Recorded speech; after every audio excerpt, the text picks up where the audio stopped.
Joe is giving his icebreaker. I'm excited. Are you excited? I'm not just going to break the ice. I'm going to melt it. Mr. Toastmaster, members and honored guests. Lean in, listen carefully. Are you listening? Are you really listening? Travel back with me to a time before I became Hollywood Joe. Back in 2009, I went to my first networking meeting. Now, I wasn't confident in my speaking. Matter of fact, it was painful, painfully shy, quiet. People couldn't hear me. Very quiet. So the Chamber of Commerce lady helped me out. Every time I came up to do my little elevator speech, she'd put her hand on her ear to remind me to speak up so everybody could hear me. So to get through that painful time, get more confident, I joined Toastmasters. And boy, let me tell you, it worked. So after a time, I'd go to these very same network meetings. And then fast forward after that, I'd go up, it was my turn to give my speech. As soon as I walk up from the room, somebody in the front would pull out a chair for me before I got up to speak.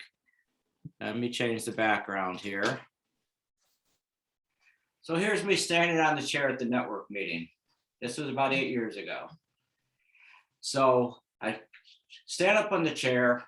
I'd say, my name is, hold out my hand, and the whole crowd would say, Joe Knows Biz. So see, I Hollywooded it up before I became Hollywood Joe.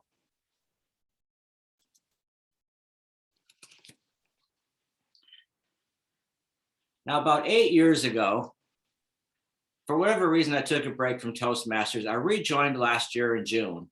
It took a while because I couldn't go visit clubs. So I joined in Zoomland back in Illinois. When I lived in Illinois, never got to go there in person. Land of Zoom, baby. Anyways, so I started doing my second speech. You give a speech, and then you get feedback. And the second speech, you go and apply it.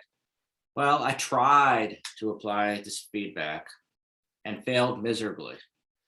So what happened, the feedback was I'd be talking so fast I didn't pause. I just go out at high energy, I have Mr. Passion, I just talk up to the spot. That was the problem.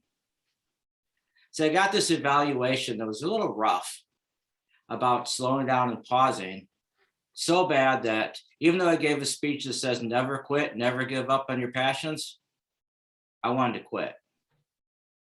So I called my boy Matt, who actually became part of the story. And he said, dude, it's all right. You know, you could better just keep practicing. So I said, all right, I'll get back on the horse. Land of Zoom, I was able to quickly find another club, give the speech again. Same thing. Frustrating. Couldn't slow down, couldn't pause. So I watched a webinar thing about storytelling, speaking, and got this idea. How do I get better? How do I get better? Because I wanted to get better. I was so resolved to get better. How did I do it? Stage time, stage time, stage time. So I set a mission to attend 90 Toastmasters meetings in 90 days with the whole point to speak as much as possible, primarily give a prepared speech, or if I couldn't, do at least a table topic or some major role. And I did over 84 speeches. Matter of fact, I did a speech called Win with Passion. It became my signature speech 84 times within the 90 days. And in every state, I upped the goal to every state.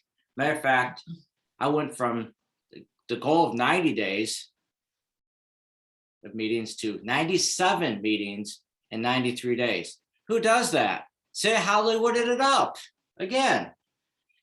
So when I gave that speech in all the states, obviously there's only 50 states, 90 days. So some states were repeated. I came back a second time to Oregon to this very club, Mosier Community Toastmasters, in October last year, gave the Win with Passion speech again, where I met Sheila. Now that's a story for another day, so stay tuned for that story. All right, so this year, fast forward, I came to Portland for the first time in February. And Sheila and I went to a place called Powell Butte. Lovely place on a Sunday, beautiful day. Lots of people walking, just enjoying the time, enjoying the scenes. You can look around, you can see mountains. I'm from Flatland, Illinois. To see mountains is beautiful. So we're walking a ways, and I felt compelled to run. It was so compelling to run with those beautiful mountains. So Sheila went ahead and continued to walk. I went ahead and ran ahead because I got the running bug because I have a passion for trail running.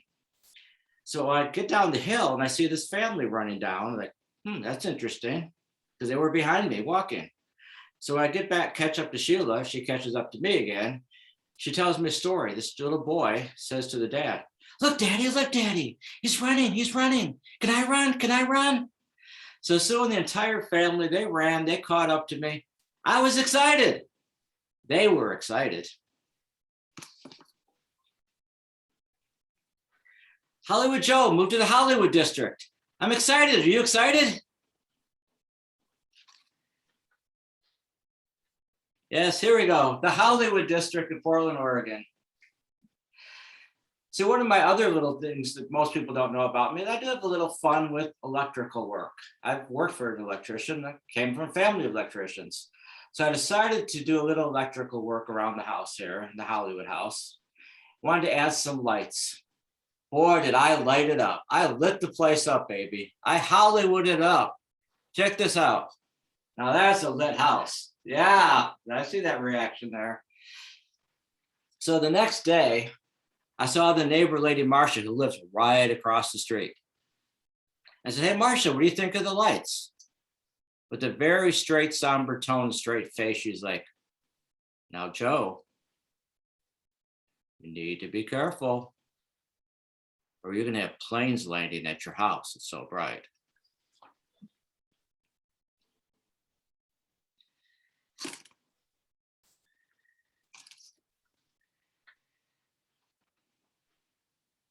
Cut.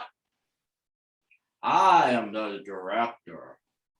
Hollywood was Hollywooding it up before Hollywood knew he would become Hollywood Joe. Now, Hollywood, tell us, how did you really become Hollywood Joe? And action. So years ago, actually last year, back when we had some in-person meetings, I was part of a group and I became the announcements guy. Now think about it. Announcements, boring. Same thing every week because you had visitors. So they had to do the announcements, boring. So I kept racking my brain trying to come up with something a little better, a little more Hollywood each time. So I got the real Hollywood flair for this one. So I tag teamed in with the tech people and they got them ready to go. So they queued up Rocky, Eye of the Tiger. So here we are in the back of the room. Doom. So I run up to the room during Rocky, jump up on the stage, turn around, give my announcements, sit down. My friend Michael goes, Hollywood. And that's really how I became Hollywood Joe. Now, Mr. Toastmaster, members, and honored guests, I hope I melted the ice with this icebreaker and helped you discover how I became Hollywood Joe. I'm excited. Are you excited?